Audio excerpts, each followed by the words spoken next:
नमस्कार good morning जय जगन्नाथ मु संजय ओडिया टीवी चैनल आपण मानक स्वागत जनाऊँगी। आसतु नजर पकाइबा ओडिशा समेत देश विदेशर किछिटा गुरुत्वपूर्ण खबर उपरे प्रथम थर करी चैनल को आसी चैनल टी सब्सक्राइब करने को जमारू भूलें। नमस्कार दर्शक बंधु, आजकार प्रथम खबर उपरे नजर पकाइबा। आज काली राज्य में वर्षा होवार संभावना रही। पश्चिम केंद्रीय बंगोपसागर में सदृश लघुचाप सक्रिय रही।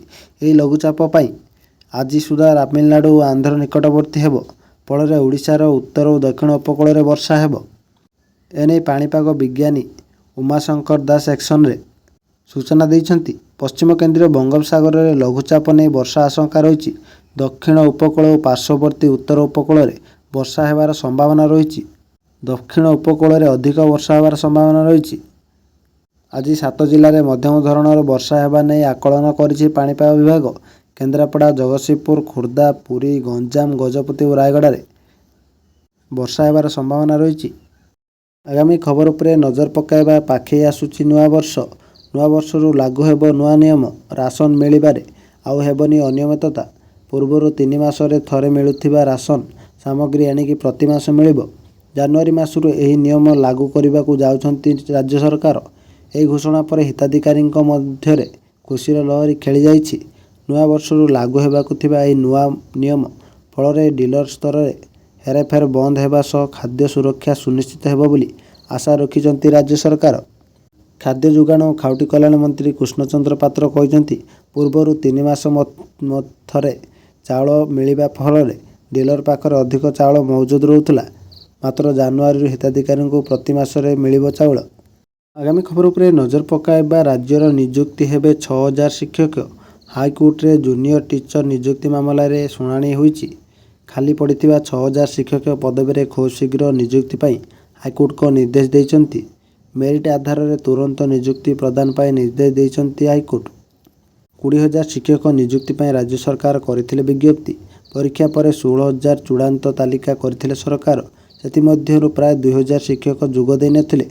से विज्ञप्ति अनुसार खाली पड़िथिबा पदवी पूरण करबाकू निर्देश दिया जाइछि। परीक्षा दे मेधा तालिका रे थिबा प्रार्थी को सुजोग देबाकू निर्देश राज्य सरकार को निर्देश देइछन्ति ओडिशा हाईकोर्ट।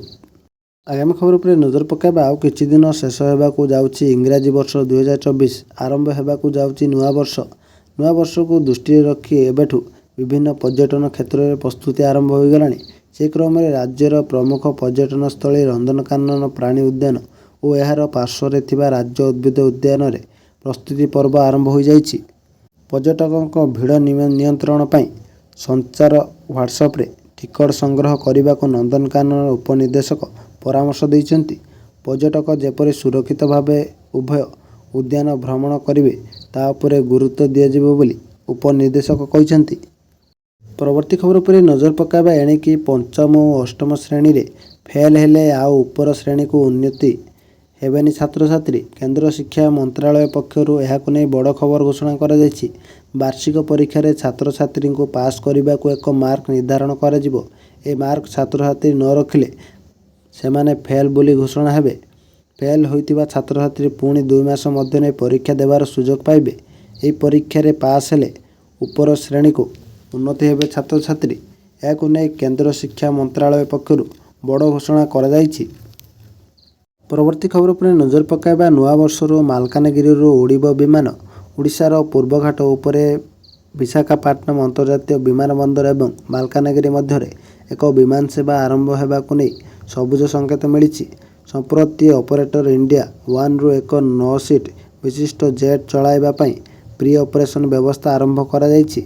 यदि स्टेक होल्डर को योजना अनुसार सबकिछि ठीक चले तेबे लोक माने विशेषकर ओडिशार विभिन्न सहरर बासिंदा तथा पर्यटक माने आंध्रर उपकूलवर्ती सहरर मालकानगिरी पर्यंत आकाश मार्ग रे उड़ान भरी पारिबे बोली आशा रखा जायछि। परवर्ती खबर उपरे नजर पकाइबा। भद्रक रे हेबो मिनी सुरत। मंजूर हैला 4300 कोटी रु अधिक टंका। भद्रक जिला धामनगर छकठारे टेक्सटाइल पार्क निर्माण विकासर सूर्योदय बोली मंत्री सूर्यवंशी सूरज कहते। ए बाबद निज प्रतिक्रिया रखी से कहते जे गत 2017 तत्कालीन पेट्रोलियम मंत्री धर्मेंद्र प्रधान नेतृत्व में एठारे एक टेक्सटाइल पार्क निर्माण पाई एमओयू ସ୍ୱାକ୍ଷରିତ ହୋଇଥିଲା ମଧ୍ୟ ପୂର୍ବ ସରକାରଙ୍କ ବେଳେ ଏହା ବିଳମ୍ବିତ ହୋଇଥିଲା। ତେବେ ବର୍ତ୍ତମାନ ସରକାର ଏହାକୁ କାର୍ଯ୍ୟକାରୀ କରିବାକୁ ଘୋଷଣା କରିଛନ୍ତି। ଏହି ପ୍ରକଳ୍ପ ନିର୍ମାଣ ହୋଇଥିବା ଘୋଷଣା କରିବା ପରେ ଜିଲ୍ଲା ତଥା ରାଜ୍ୟବାସୀଙ୍କ ଦୀର୍ଘଦିନ ସ୍ୱପ୍ନ ସଫଳ ହେବାକୁ ଯାଉଛି। ପରବର୍ତ୍ତୀ ଖବର ଉପରେ ନଜର ପକାଇବା। ଏକ ସୁସ୍ଥ ରାଷ୍ଟ୍ର ଗଠନ ଦିଗରେ ଭାରତର ଯାତ୍ରା ସ୍ୱାସ୍ଥ୍ୟସେବା ଉପଲବ୍ଧତା, ସମାନତା ଏବଂ ଫଳାଫଳରେ ଯଥେଷ୍ଟ ଅଗ୍ରଗତି ଦ୍ୱାରା ପ୍ରତିଫଳିତ ହୋଇଛି।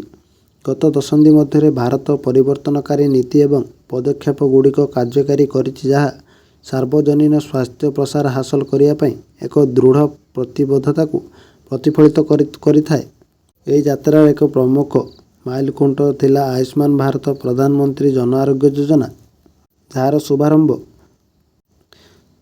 17 ଡିସେମ୍ବର 2024 ସୁଦ୍ଧା ABPMJY 36.28 କୋଟିରୁ ଅଧିକ ଆୟୁଷ୍ମାନ କାର୍ଡ ଜାରି କରି ଉଲ୍ଲେଖନୀୟ ଅଗ୍ରଗତି କରିଛି, ଯାହା ଲକ୍ଷ ଲକ୍ଷ ଲୋକଙ୍କୁ ସ୍ୱାସ୍ଥ୍ୟ ପ୍ରସାର ପ୍ରଦାନ କରି ସେମାନଙ୍କୁ ସଶକ୍ତ କରିଛି।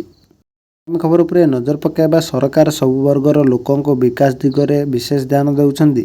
ଏହି କ୍ରମରେ ସେ ଚାଷୀମାନଙ୍କ ପାଇଁ ମଧ୍ୟ ବଡ଼ ନିଷ୍ପତ୍ତି ନେଉଛନ୍ତି ଯାହା ସେମାନଙ୍କୁ ଆରାମ ପ୍ରଦାନ କରିବ। ବର୍ତ୍ତମାନ ସରକାର ଆଉ ଏକ ନୂଆ ପ୍ରକାର ସେବା ଆଣିବାକୁ ପ୍ରସ୍ତୁତ ହେଉଛନ୍ତି। ଅନ୍ନଦାତାମାନଙ୍କୁ ସରକାର ଏକ ସ୍ପେଶାଲ କୋଡ୍ ଦେବାକୁ ଚାହୁଁଛନ୍ତି। ଆଧାର ନମ୍ବର ପରି ଏହି ନମ୍ବର ଅନନ୍ୟ ପରିଚୟ ନମ୍ବର ହେବ। ପ୍ରତ୍ୟେକ କୃଷକଙ୍କୁ ଏହି ନମ୍ବର ଦିଆଯିବ। ଏହି କାର୍ଯ୍ୟକ୍ରମ ଏହି ମାସର 24 ତାରିଖ ଦିନ ଅମରାବତୀରେ ଆରମ୍ଭ ହେବ। ପରେ ଜିଲ୍ଲାମାନଙ୍କରେ ଏହି ପ୍ରକ୍ରିୟା ଆରମ୍ଭ ହେବ। ପ୍ରତ୍ୟେକ କୃଷକଙ୍କୁ ଏକ ସ୍ୱତନ୍ତ୍ର ସଂକେତ ଦିଆଯିବ। ଶେଷ ଖବର ଉପରେ ନଜର ପକାଇବା। କାଠଯୋଡ଼ି ନଦୀ ଉପରେ ଆଉ 2ଟି ବ୍ରିଜ ନିର୍ମାଣ ହେବ। ତ୍ରିଶୂଳିଆ ଛକରୁ ବାଲିକୁଦା ଛକ 4 ଲେନ୍ ରାସ୍ତା ହେବ। ଜୁଡ଼ିସିଆଲ ଏକାଡେମୀରୁ ତ୍ରିଶୂଳିଆ ଛକ ଯାଏଁ ଆଉ ଏକ ବ୍ରିଜ ନିର୍ମାଣ ହେବ। ଜୁଡ଼ିସିଆଲ ଏକାଡେମୀ ରାସ୍ତାଠାରୁ ଜୁବ୍ରା ଯାଏଁ 6 ଲେନ୍ ରାସ୍ତା ହେବ। ଏନେଇ ସୂଚନା ଦେଇଛନ୍ତି ଆଇନ ଓ ପୂର୍ତ୍ତ ମନ୍ତ୍ରୀ ପୃଥ୍ୱୀରାଜ ହରିଚନ୍ଦନ। କଟକ ସହର ଭିତରେ ରାସ୍ତା ମଧ୍ୟ ପ୍ରଶସ୍ତୀକରଣ କରାଯିବ। SCB ସେକେଣ୍ଡ କ୍ୟାମ୍ପସ୍ 2025 ଶେଷ ସୁଦ୍ଧା ନ ସରିଲେ ନିର୍ମାଣ ଦାୟିତ୍ୱରେ ଥିବା ସଂସ୍ଥା ଉପରେ କାର୍ଯ୍ୟାନୁଷ୍ଠାନ ନିଆଯିବ ବୋଲି ସେ କହିଛନ୍ତି।